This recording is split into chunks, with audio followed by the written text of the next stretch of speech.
4000 ration കടകൾ പൂട്ടാനുള്ള ശുപാർശയ്ക്കെതിരെ all Kerala retail ration dealers association ലാഭത്തിലാക്കാൻ അടച്ചുപൂട്ടുകയല്ല വേണ്ടത് എന്ന് association general secretary T Muhammad Ali പറഞ്ഞു.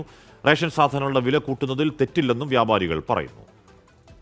ഇത് സർവീസ് മേഖലയാണ്. റേഷൻ മേഖല കേരളത്തിലെ പട്ടിണി പാവങ്ങൾ ഇന്നും ആശ്രയിക്കുന്ന ഏക മേഖലയാണ് റേഷൻ കടകൾ. അല്ല, ഈ റിപ്പോർട്ടിൽ പഠിക്കണം, ഈ റിപ്പോർട്ടിൽ ഞങ്ങളെ കൂടി സംസാരിക്കണം. ഈ റിപ്പോർട്ട് പരിഗണിക്കേണ്ടതാണ്.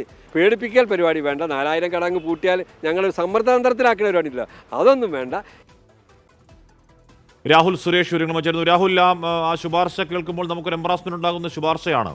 അപ്പോൾ അതിൽ ഈ റേഷൻ കടയുടമകളുടെ സംഘടന പ്രതികരണത്തിനപ്പുറം പ്രതിഷേധത്തിലേക്ക് ഇറങ്ങാൻ പ്ലാനുണ്ടോ രാഹുൽ? ആശങ്ക തന്നെയാണ് അവർ പങ്കുവെക്കുന്നത്. റേഷൻ മേഖലയിലെ പ്രതിസന്ധി പരിഹരിക്കാൻ വേണ്ടി, അത് പഠിക്കാൻ വേണ്ടിയാണ് സർക്കാർ 3 അംഗ സമിതിയെ നിയോഗിച്ചത്.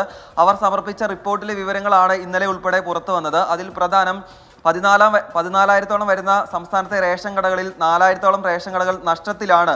വേണ്ടത്ര വരുമാനം അതിൽ നിന്ന് ലഭിക്കുന്നില്ല എന്നായിരുന്നു അതിലെ പ്രധാനപ്പെട്ട കാര്യം എന്ന് പറയുന്നത്. അതിലാണ് ഒരു ആശങ്ക അവർ മുന്നോട്ട് വെക്കുന്നത്.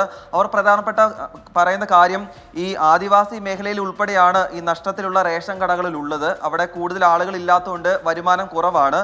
പക്ഷേ ആ റേഷൻ കടകൾ പൂട്ടുകയാണെങ്കിൽ അവിടുത്തെ സാധാരണക്കാരായ പട്ടിണി പാവങ്ങളെ അത് ബാധിക്കുമെന്ന കാര്യമാണ് പറയുന്നത്.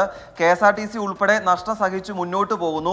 അപ്പോഴും എന്തിനാണ് റേഷൻ കടകളുടെ നഷ്ടം മാത്രം ഒരു ഭാരമായി സർക്കാർ കാണുന്നതെന്നാണ് അവർ ചോദിക്കുന്നത്.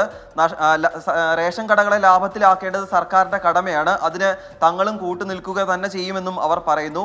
എന്താണെങ്കിലും ഇപ്പോൾ പുറത്തു വന്നിട്ടുള്ള സർക്കാരിലേക്ക് സമർപ്പിച്ച റിപ്പോർട്ടിൽ മേൽ ചർച്ച നടത്തണം.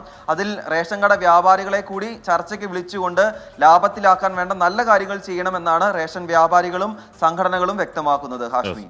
രാഹുൽ സുരേഷാണ് കോഴിക്കോട് വാർത്തയുടെ വിവരങ്ങൾ നൽകിയത്.